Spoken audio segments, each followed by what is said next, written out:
नमस्कार मेरे प्यारे बच्चों, PNS memorial school online classes में मैं पूजा सिंह आपका हार्दिक स्वागत करती हूँ। कैसे हो आप सभी लोग? आशा करती हूँ मन लगा के अपनी पढ़ाई कर रहे हो। बच्चों देखो, हम लोगों ने तुलसीदास जी का जो धनुष भंग है उसको समझ लिया, उसको लिख लिया। अब हम लोग उन्हीं का, वो किससे लिया गया है? आपके रामचरितमानस के बालकांड से लिया गया है। दोहा संख्या आप लोग बताओगे, ठीक है? और ये भी आप लोग का मानस के कविता, ये कवितावली से भी लिया गया है और ये मानस के अयोध्या कांड, किससे? अयोध्या कांड से लिया गया है।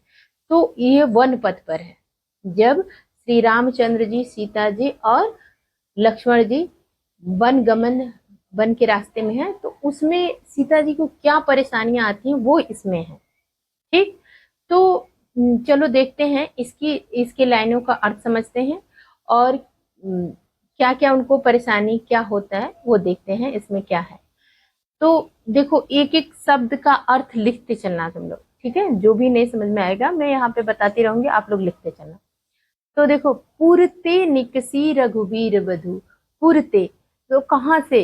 देखो, अयोध्यापुरी से जब निकलते हैं तो नाव में बैठते हैं, केवट उनको सरयू नदी पार कराते हैं ना। तो वहां से जब सरयू के इस छोर से, यहाँ अयोध्यापुरी है, जब उतरते हैं तो श्रृंगवेरपुर है। क्या है? श्रृंगवेरपुर। तो वहां से जब चलती हैं सीता जी, ये पुरते यानी कि श्रृंगवेरपुर से निकलती हैं। तो वहां की बात हो रही कि पुरते निकसी रघुवीर बधु। कौन निकली? सीता जी। ठीक है। धरि धीर दये मग में डग द्वय। धीरज के साथ, धीर मतलब धीरज, अधरि मतलब रखना, ठीक है? दये मग में डग द्वय। वो मार्ग में दो डग मतलब थोड़ी ही दूर चली तो झलकी भरी भाल कनी जल की। उनके भाल, भाल मतलब लिख लो ललाट, झलकी मतलब झलकने लगी, भाल कनी जल की, जल की बूंदे, छोटी छोटी बूंदे, पसीना जो होता है ना, पसीना, वो क्या हुई? झलकने लगी। अब पुट सूख गए, होठों के पुट क्या हुए? सूख गए। मधुराधर, मधुर अधर के पुट सूख गए, ठीक है? और फिर बूझती हैं, बूझती मतलब पूछती हैं। क्या पूछती हैं? चलनो अब केती, अभी और कितना चलना है? अपर्ण कुटी करिहो कित भुआएं। और पर्णकुटी कहाँ पर? जो पर्णकुटी में रहनी थी इन लोग को, तो वो कहाँ पे? घास फूस की बनी हुई पर्णकुटी बना के रहना था ना, तो वो कहाँ पर है? तीय की, तीय मतलब लिख लो पत्नी, तीय मतलब क्या लिख लो? पत्नी की। लख आतुरता, लख मतलब देखना, आतुरता व्याकुलता, पिय की अखियां, यानी श्री रामचंद्र जी की अखियां अति चारु चली जल चुए। वो सुंदर आंखें श्री रामचंद्र जी की कैसी थी? चारु लिख लो, चारु मतलब सुंदर, चारु मतलब सुंदर। और चली जल चुए, वो कैसी चली? जल से मतलब वो आंखें भर गई, उनको रोना आ गया, सीता जी कितनी सुकोमल थी, ठीक ना? तो देखो, अब आप लोग को जल को गए, जल को गए लखन है लरिका। जब उनका होठ सूख गया, पसीने आने लगे, तो जल लेने गए। लरिका देवर को कहते हैं, तो लक्ष्मण जी गए। परिखो मतलब प्रतीक्षा करना, लिख लो, परिखो मतलब प्रतीक्षा करना। तो परिखो पिय, प्रतीक्षा कर लीजिए, पिय यानी श्री रामचंद्र। छाह घड़ीक वह डाढ़े, मतलब घड़ीक मतलब घड़ी भर, थोड़ी देर क्या करें? छाव के नीचे खड़े होकर क्या कर ले? प्रतीक्षा कर ले, ठीक है? पोछ पसेव बयार करो, अरुपाय पखारो भूभरी डाढ़े। देखो, हाँ, भूभुर डाढ़े, डाढ़े मतलब क्या होता है? तपे हुए बालों में जो पैर हैं वो कैसे हो गए हैं? जल गए हैं ना, तो उसको पखारे हो। पोछ पसेव बयार करो, अरुपाय पखारो भूभुर डारो, मतलब पसीने को पोछ कर, बयार मतलब हवा करना, ठीक है?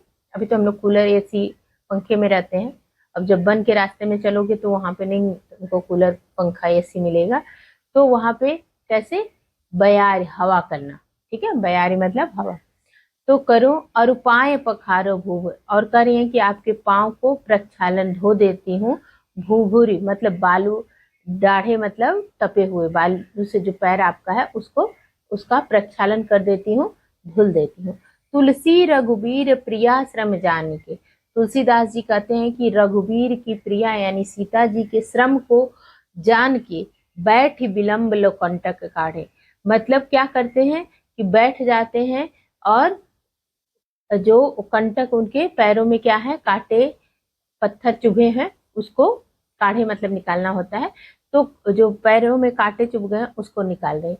और जानकी नाह, नाह मतलब पति की बात हुई है, तो यहाँ जानकी नाह यानी श्री रामचंद्र जी को नेह लखो, नेह से देख रहे, प्रेम है। अब पुलको मतलब प्रसन्न होना, तनु तनु शरीर पुलकित हो रहा, बारी बारी बिलोचन मतलब बिलोचन यानी आंखों से क्या हो रहा है, रोना आ रहा है उनको, पानी यानी रोना आ रहा है। तो उन सीता जी के श्रम को देखकर, ठीक है। अब देखो अगली पंक्ति आप लोग की क्या है कि रानी में जानी अजानी महा। अब यहाँ जब वो लोग रास्ते में चल रही है ना, तो बहुत सारा नगर गांव बहुत कुछ पड़ रहा है ना, तो अब वो श्रृंगवेरपुर है, तो वहां की औरतें क्या कर रही हैं कि रानी में जानी, यहाँ कैकेयी की बात हुई है, किसकी बात हुई है, कैकेयी की। और आप लोग ये भी देखते चलो कि इसमें अलंकार कौन सा है, जैसे आप लोग का है ना, पुरते निकसी रघुबीर बधु, ब धरी र, तो ये कौन सा अलंकार है, अनुप्रास अलंकार है। कौन सा अलंकार है, अनुप्रास, ठीक है। तो अब चलो केतिक क पर्णकुटी करिहो क, तो ये कौन सा अलंकार है, अनुप्रास।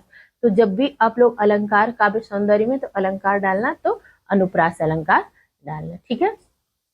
तो अब यहाँ पे थे हम लोग ना कि रानी में जानी अजानी महापविपाहन हूँ तो कठोर ही है। अब यहाँ पर ना कैकेयी की बातें की गई है कि कैसी वो रानी अज्ञानी महाज्ञानी की पवि मतलब वज्र के समान, पत्थर पाहन मतलब पत्थर, हूं ते कठोर ही है, उनका हृदय कैसा, कठोर वज्र के समान पत्थर के समान उनका हृदय कठोर है। कि राजा हो, और राजा जो है काज अकाज मतलब उचित अनुचित, काज अकाज मतलब उचित अनुचित न जाने नहीं जाने, और कहो तीय को जिन कान किए हो, और जो उनकी तीय ने कहा यानी पत्नी ने, यहाँ पर लिख लो तीय मतलब पत्नी, पत्नी ने जो कहा वही मान लिए, कैकेयी ने जो कहा वही राजा दशरथ ने मान लिया, राजा ने मान लिया।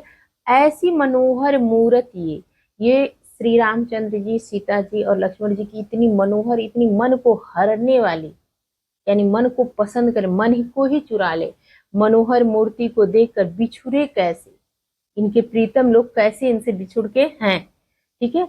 बिछुड़े कैसे प्रीतम लोग जिए हैं, कैसे जिए हैं प्रीतम लोग, ठीक है।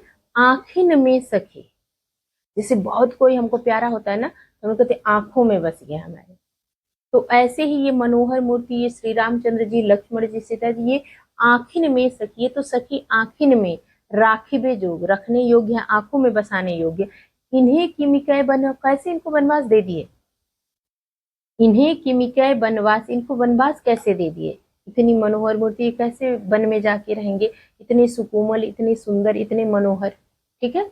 तो अगली लाइनें देख लेते, शीस जटा, अब वो औरतें क्या कर रही हैं कि शीस जटा उर बाहु विशाल, सिर पर जटा है, क्या है, जटा है, उर हृदय, और बाहु मतलब हृदय भी बड़ा, सीना चौड़ा, और बाहु बाहें विशाल बड़ी, और बिलोचन लाल, आंखें लाल लाल, तिरछी सी भवें, और भवें कैसी है, तिरछी, असादर तून सरासन बार, और जो उनका तुड़ीर है उसमें बाण रखे हुए हैं, और तुलसी वन मार्ग में सुठी सो, तुलसीदास जी कह रहे हैं कि ये लोग तो वन के मार्ग को सुशोभित कर रहे हैं, क्या कर रहे हैं, वन के मार्ग को सुशोभित कर रहे हैं।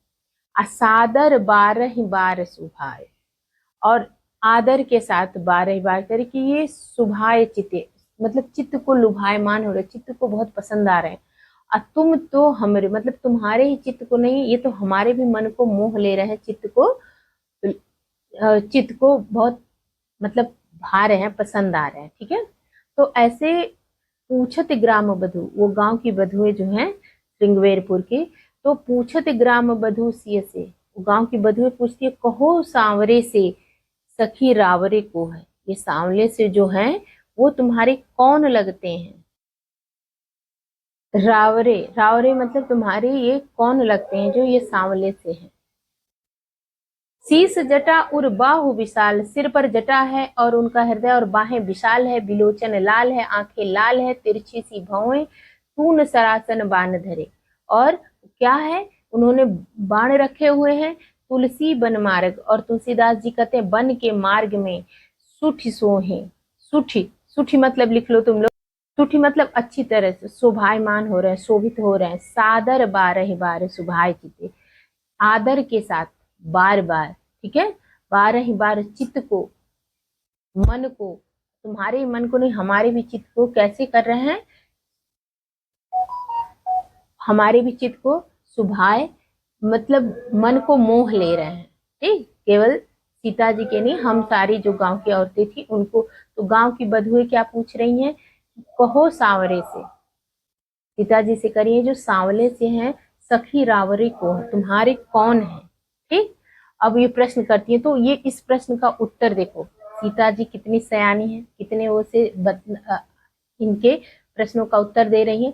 सुनि सुंदर बैन, सुंदर वचन, वो इनकी जो बड़ाई कर रहे हैं, जो उन सीता जी को मतलब ये वचन जो सुंदर सुंदर लग रहे हैं, उनकी तारीफ में जो लोग जो चीजें कह रहे हैं श्री रामचंद्र जी की सुंदरता के बारे में कह रहे हैं, तो वो सुंदर वचन सुधारस सान है, मतलब सुधारस अमृत रस कानों में जा रहा है उनके। सयानी है जानकी जानी भली, और जानकी जी कैसी हैं, सयानी है, कैसी हैं, सयानी, जानकी जानी भली, तिरछे अपने नैनों को तिरछे करके, शर्मा के, हंस के, मुस्कुरा के, क्या के दसैन तिन्हें समझाए कुछ, मतलब इशारों में ही कह देना कि ये मेरे कौन है, प्राणपति है, मेरे पति परमेश्वर है। ठीक, मुस्कुरा के चल दी। तुलसी ते ही अवसर, तुलसीदास जी कहते हैं वो अवसर, जैसे सीता जी इतनी सुंदर थी ना, इतनी सुंदर थी, तो वो उन आंखों से जब ये बातें ग्राम बधुओं को बताती है तो वो इतनी सुंदर लगती है ना, कि वो अवसर कैसा अवलोकित हो रहा है, ऐसा दिख रहा है, कैसा, लोचन लाहु अली, लोचन, लोचन मतलब आंख, लाहु मतलब लाभ, अली मतलब सखी, ठीक है, लिख लो, लाहु मतलब लाभ, अली मतलब सखी, तो वो उनकी सखियों को कैसा अवलोकित हो रहा है, दिख रहा है, कैसा कि अनुराग तड़ाग में, अनुराग तड़ाग में भान उदय बिगसी मनोमंजुल कंजुकली।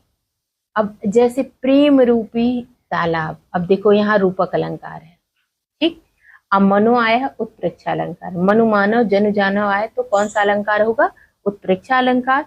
और अनुराग तड़ाग में, प्रेम रूपी तड़ाग मतलब वो तालाब, ठीक है, तो जैसे उसमें से भान उदय मतलब सूर्य उदय हो रहे हैं, बिगसी मनोमंजुल कंजकली, बिगसी मतलब विकसित होना, बिगसी मतलब क्या होता है। अब यहाँ पे देखो ये दूसरा अर्थ तुम लोग को समझना होगा, क्या कि जैसे इतनी सुंदरता को देखकर, वो अवसर को देखकर वो अपने को धन्य मानने लगी, कौन, गांव की बधुए, ठीक है, और वो कैसा लग रहा है अवलोकत, वो कैसा लग रहा है जैसे कि प्रेम रूपी सरोवर में, ठीक है, वो अपनी आंखों से इशारा कर रही है ना, तो प्रेम रूपी तालाब में जैसे सूर्य उदय हो गए हैं, और क्या है कि जैसे मंजुल कंज कली, उन औरतों को भी जो इतनी सुंदरता देख के वो अपने जीवन को क्या धन्य मान रहे, श्री रामचंद्र जी की भी सुंदरता को देखकर और सीता जी की, ठीक है। तो अभी आप लोग का ये खत्म हुआ। अब नेक्स्ट वीडियो में आप लोग को इस संदर्भ प्रसंग व्याख्या, और इसमें जब भी आप लोग काव्य सौंदर्य लिखोगे, तो मान लो इस लाइन का पूछ दिया तो आप क्या करोगे, मनु मानव तो उत्प्रेक्षा अलंकार, और यहाँ रूपक अलंकार भी है, ठीक, और आप लोग अनुप्रास अलंकार, और ये छंद, छंद लिखना तो सवैया छंद है, ठीक है। तो मिलती हूँ नेक्स्ट वीडियो में, धन्यवाद।